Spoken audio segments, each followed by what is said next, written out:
Goeiedag broers en susters, geliefdes. Groet julle in die naam van Jesus. Welkom by les nommer 39. En die titel van die les is: Wanneer gelowiges saamkom, dan het elkeen iets te deel. Wanneer gelowiges by mekaar kom, dan het elkeen iets te deel. Daar is so 'n skrif. En ek sal nou dis in Efesiërs, maar ek sal nou daarby kom.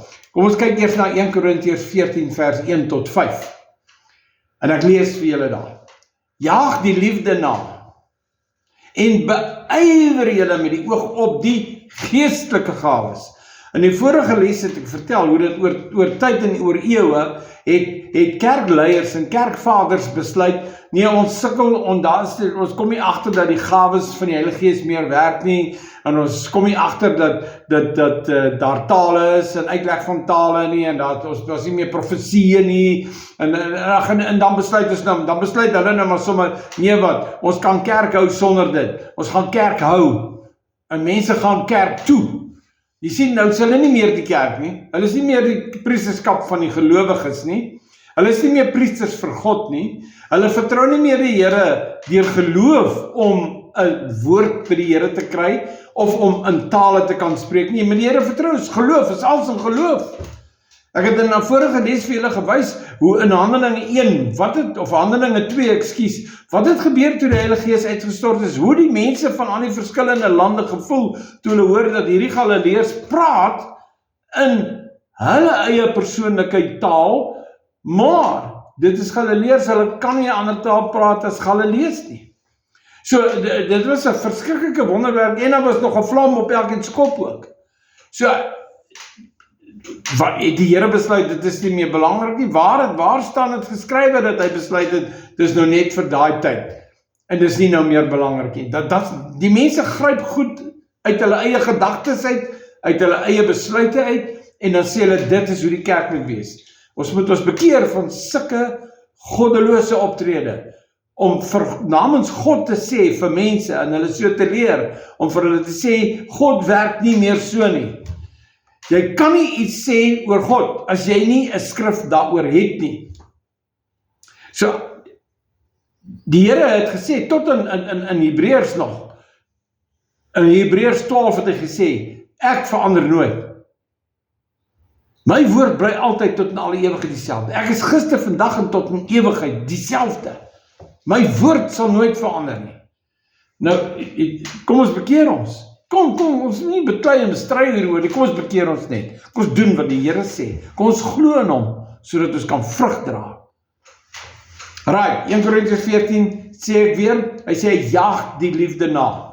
Nou, hierdie gawes word verduidelik in 1 Korintiërs 12.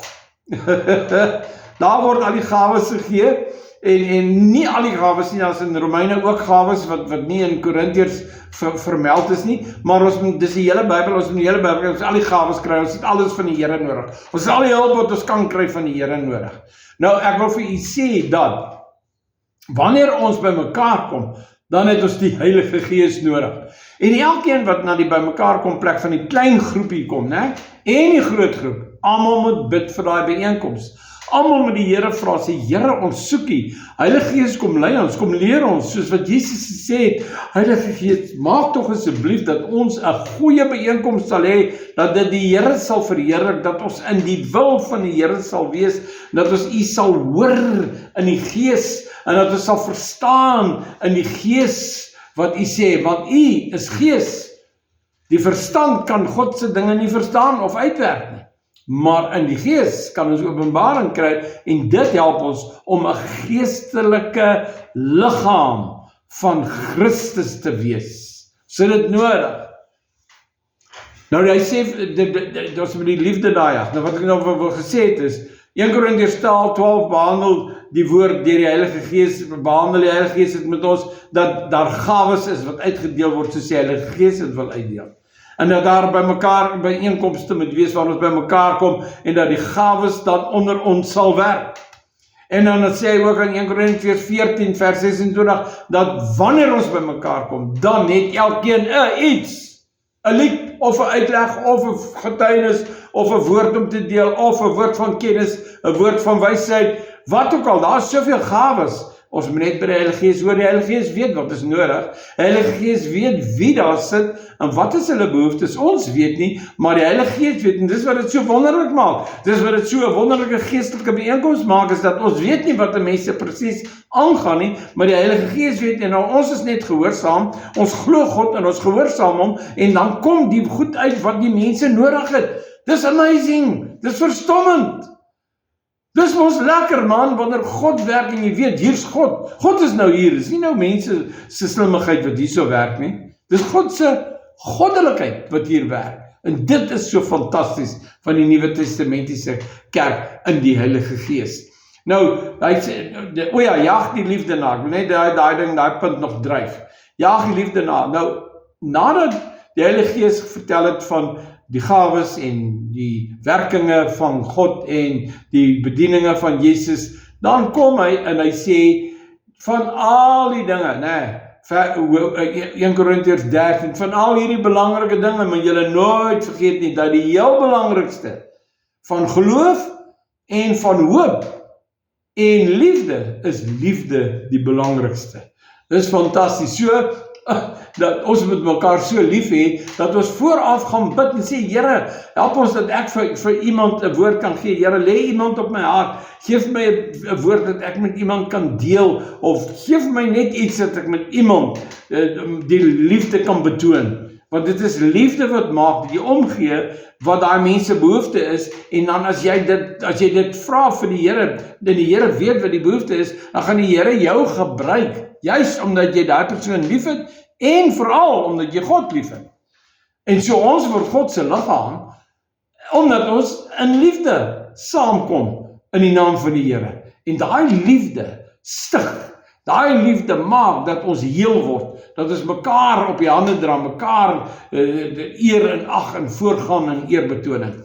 So nou, daai liefde, hy sê, jaag die liefde na. Waar is geleer van die liefde? 1 Korintiërs 13, waar is ons nou? 1 Korintiërs 14.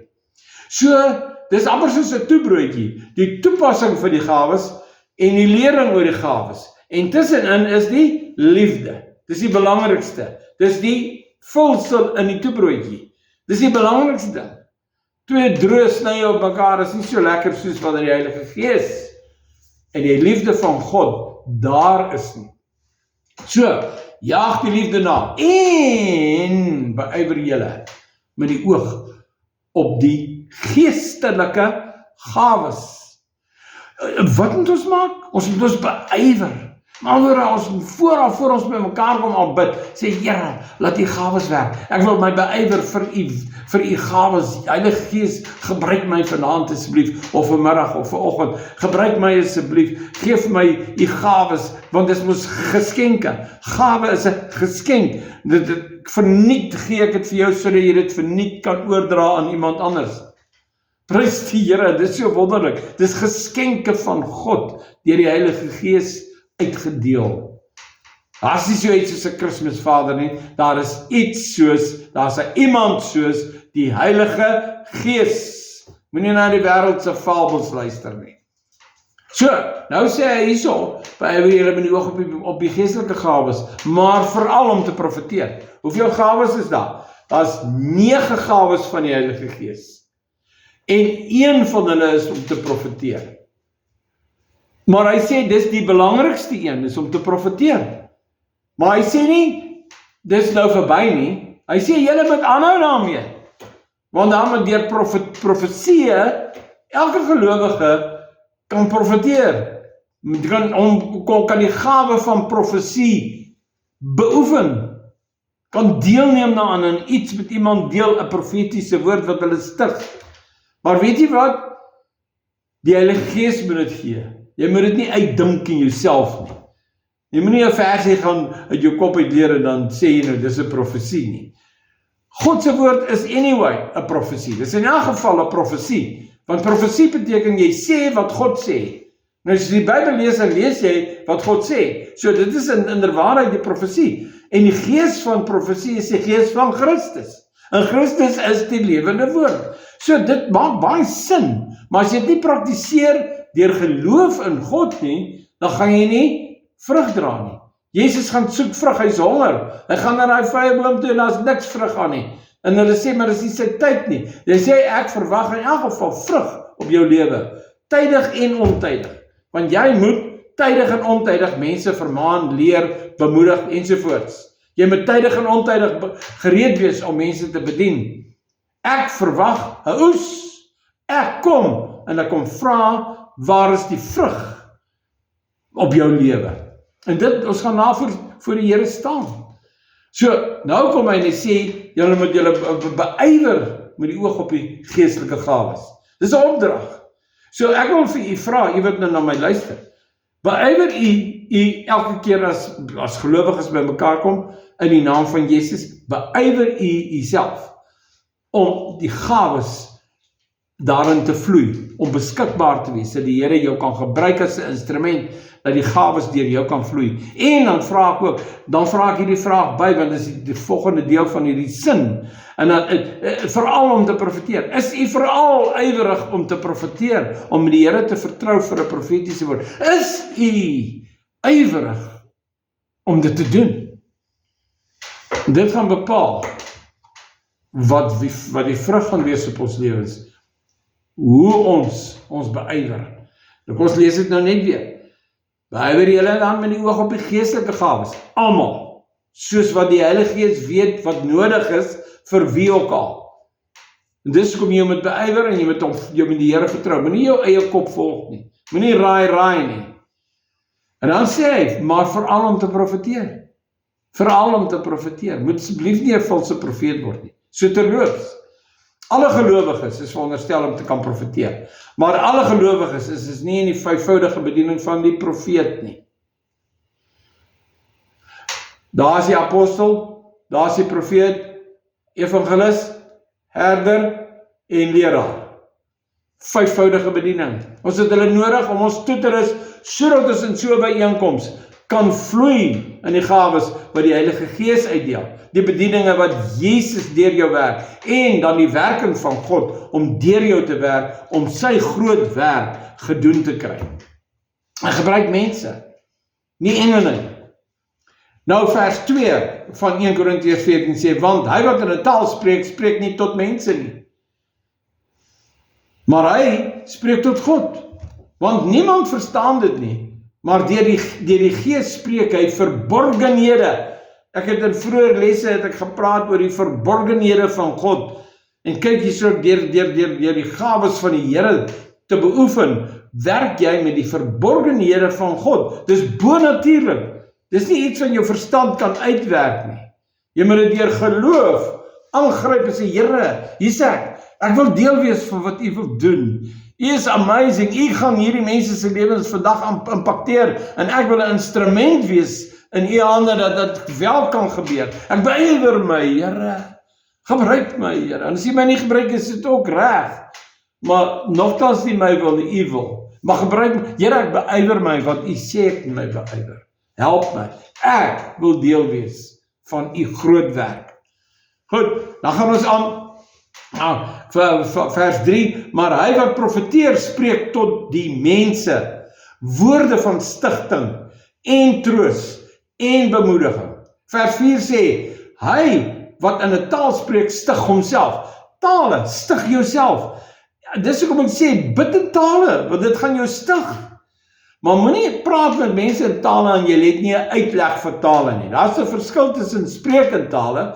Alle gelowiges is veronderstel om gedoop te wees in die Heilige Gees en met spreek in tale, sodat jy kan bid in tale, want dit is die vinnigste manier om jou geloof op te bou en om gevul te wees met die bonatuurlike teenwoordigheid van die Here. Want jy spreek tot God, spreek nie tot mense nie, maar wanneer daar's van die 9 gawes van die Heilige Gees, is een van hulle tale. Dis nie die tale wat ek nou net van gepraat het nie. Daai tale van een van die 9 dae, die gawes van die Heilige Gees, moet 'n uitleg van tale ook hê, anders beteken dit niks. Want hoe sal dit vir mense iets beteken as nie verstaan wat jy gesê het nie? Maar dis wat dit bonatuurlik maak, is as die Heilige Gees vir jou 'n taal gee, en dalk vir jou ook die uitleg gee. Of, hy gee vir jou 'n taal, en hy gee vir iemand anders die uitleg. Dit maak dit nog eintlik mooier, bonatuurlik. Of, iemand anders kry 'n taal, en jy kry die uitleg. Dit is so fantasties, dit wys ons is deel van dieselfde gees, die teenwoordigheid van God, die huishouding van God. En dit is bonatuurlik, want God is bonatuurlik. Ons sal ellendig wees as ons net soos gewone heidene leef, net op die natuurlike manier. Dan sal ons die ellendigste van mense wees, om nog te sê, ek glo in God, maar jy is net so natuurlik. Jy is niks bonatuurlik nie. Ok, ek gaan voort. In vers 5 staan daar, ek wens, hier kom die Heilige Gees deur Paulus, en hy sê, ek wens, dat julle almal in tale spreek. Maar die kerke, die denominasies reg oor hierdie aardbol leer die mense, dat daar is nie meer hierdie gawes nie. Maar die Here sê, deur Paulus, ek wens, dat julle almal in tale spreek, maar nog liewer dat julle profeteer. So profesie is baie belangrik, maar tale is ook belangrik. Waar staan dit dat dit nie meer belangrik is nie? Vertel my dit. Daar's nie so 'n skrif nie, glo my. Ek het die Bybel 'n paar keer al gelees. Nou ja, kom ons kyk nou net wat staan daar verder. Hy sê, maar, ek sê, want hy wat profeteer is groter as hy wat in tale spreek. Of hy moet dit uitlê, sodat die gemeente stigting kan ontvang. So as jy in 'n gemeenteverband opstaan en jy spreek in tale, dan moet jy die Here vertrou vir die uitleg. Of iemand anders moet die Here vertrou vir 'n uitleg. Ek kan nie net 'n taal wees nie. Omdat die woord sê, want jy praat nie so met mense nie. Dis nie 'n teken, vir gelowiges nie, dis 'n teken vir ongelowiges. Dis wanneer 'n ongelowige daar sit, en hy hoor iemand spreek in tale, en daar staan iemand anders op, en lê die uitleg, gee die uitleg van die tale, daai mens wat sal daar sit, en daai uitleg is dan direk met hom te doen, en hy sal aangegryp wees deur die bonatuurlikheid van God, en die wonder van God wat hom stig, en direk in sy lewe inspreek. Dit is wonderlik. 1 Korintiërs 14 vers 12 tot 33 sê, so moet julle ook, terwyl julle self streef na geestelike gawes, probeer om uit te munt tot stigting van die gemeente. Maar anderwoorde, ons hoofdoel van 'n byeenkoms is om die Here te verheerlik. Die tweede doel is dat die liggaam, ons as ons bymekaar is in die naam van die Here, dan is hy daar, dan is ons sy gekonstitueerde liggaam. En dat die liggaam gestig, getroos, bemoedig sal word.